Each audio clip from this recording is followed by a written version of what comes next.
you're a first home buyer in Tasmania, this video is for you.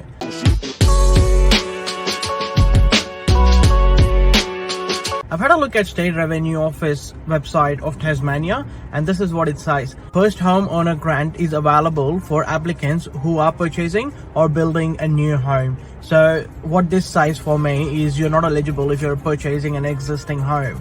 When you compare to most of the other states, Tasmania has one of the most generous grant, which is $30,000 if you're building or purchasing a new home. Now let's have a look at the requirements for the applicants to be eligible for this first home owner grant, and also let's see if you're eligible. First thing is you're going to be a natural person. You cannot be a company or a business, so only individuals can be able to apply for this grant. And if you're an individual over 18 years, you are ticking one of the other boxes as well. Must be above 18, you cannot be a minor. Like most of the other policies in Australia, it's only eligible for Australian citizens and permanent residents. So if you're on any other visas other than the permanent residency, no, you're not eligible for this. Also, if there will be more than one owner or going on a joint tenancy, at least one of the applicants must be an Australian citizen or permanent resident. I do know a lot of people who are a couple where one of them is an Australian citizen or a permanent resident, the other one is on a visa. In this situation, the website says if one of them is a citizen or holding a PR, you are eligible for that. Fourth requirement for this will be you need to have this residence as your primary residence. You cannot have this as an investment property, and you need to live in this property for at least 6 months. And this 6 months will start from the date of completion up to 12 months. So you have about 1 year of time to move into this house and to prove yourself that this is your permanent residence. Occupy the house as a primary place of residence at least for a period of 6 months, as a continuous period of 6 months, commencing within the 12 months of a completion of the eligible transaction. I know it's a bit complicated, but let's break it down.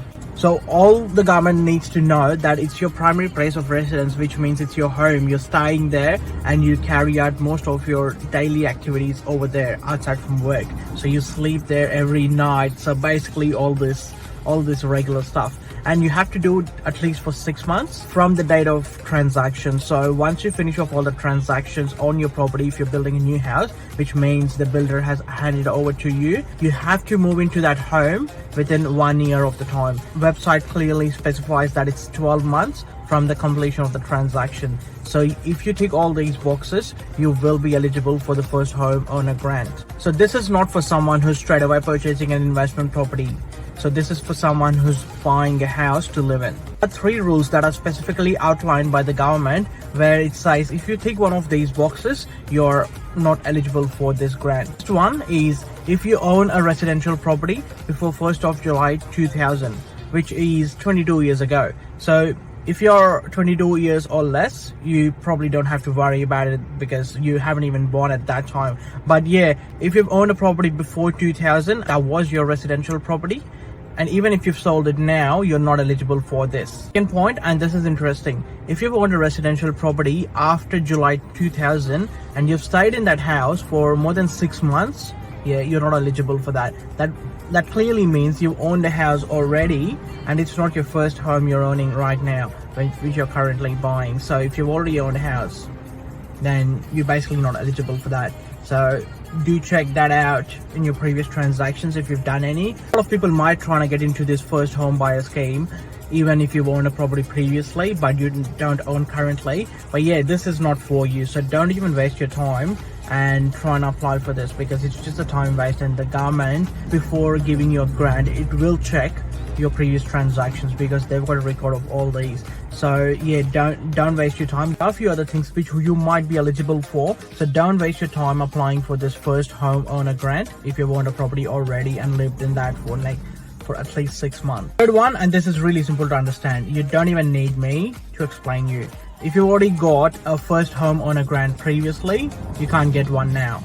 Tasmanian government also advertises the payment statistics on what it has spent on the first home owner grants. It's really interesting to say year 2020 and 21, government has spent 17.7 million. Where it comes to 2021 and 22, the payments were slightly less than what it was previously, coming down to 17.1 million. In my opinion, what the government is trying to do is actually help genuine first home buyers who haven't had a property previously at all on their name and trying to get into the property market, this is going to boost your chances to have that. For example, let's say you're trying to buy a house worth of 500,000, so you'll be end up saving 25,000, which is 5% of that property price. So that 5% deposit is sorted, and also you'll be having some upfront costs, including stamp duty and landlord mortgage insurance, which are one of the biggest expenses at the time of buying a property. So after that 5% saving, which is 25,000, this extra 30,000 from the government will help you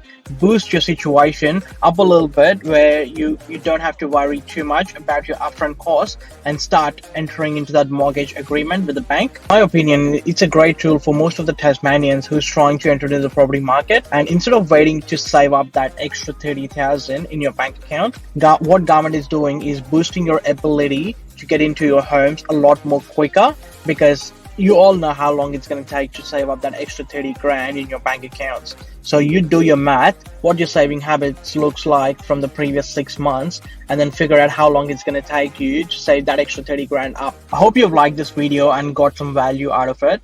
I'll be making a lot more videos like this to help you make your home buying journey a lot more easier. And also, if you do have any specific questions for me, or you'd like me to discuss some specific topic, do mention in the comments below, and I'll make sure I'll read those comments. And as I always say, I'd love to read some comments and looking forward to see some from you. Next video I'm going to make is to how to get mortgage in Australia, what's the process involved, and what's my experience around that. So stay tuned for that. Don't forget to hit on that big fat thumbs up, and if you think you've got a family or friend who can benefit from this, do share it to them and also to your family groups so people can benefit out of this video.